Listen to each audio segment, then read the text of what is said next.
حضرت ابو ہریرہ رضی اللہ عنہ نبی صلی اللہ علیہ وآلہ وسلم سے روایت کرتے ہیں، آپ صلی اللہ علیہ وآلہ وسلم نے فرمایا، دو فریقوں، دوستوں، رشتہ داروں کے درمیان برائی ڈالنے سے بچو، کیونکہ وہ دین کو زائل کرنے والی ہے۔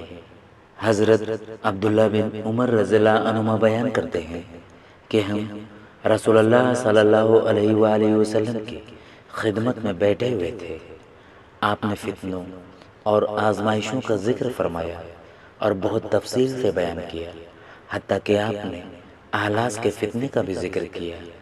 تو کہنے والے نے کہا، اے اللہ کے رسول، احلاس کا فتنہ کیا ہے؟ آپ نے فرمایا، بھاگم بھاگ اور غارت گیری۔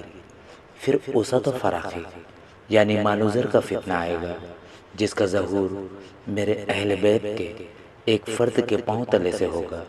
اس کا دعویٰ ہوگا کہ وہ مجھ سے ہے، حالانکہ وہ مجھ سے نہیں ہوگا۔ بلا شبہ میرے ولی اور دوست صرف متقی لوگ ہیں۔ پھر لوگ ایک آدمی پر صلح کر لیں گے، جیسے کہ سرین ہو پسلی پر، یعنی نامعقول اور نااہل ہوگا، جس طرح کہ سرین ایک پسلی پر نہیں ٹک سکتی۔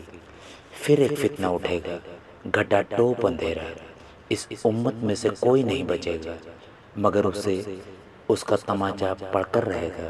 بس جب سمجھا جائے گا کہ یہ فتنہ ختم ہو گیا، وہ اور بڑھ جائے گا۔ آدمی صبح کرے گا تو مومن ہوگا، اور شام ہوگی تو کافر ہو جائے گا، حتیٰ کہ لوگ دو خیموں یعنی فریقوں میں تقسیم ہو جائیں گے، ایک خیمہ ایمان کا جس میں کوئی نفاق نہیں ہوگا، اور دوسرا نفاق کا جس میں کوئی ایمان نہ ہوگا۔ اور جب یہ احوال ہو تو دجال کا انتظار کرنا، آج آیا کہ کل۔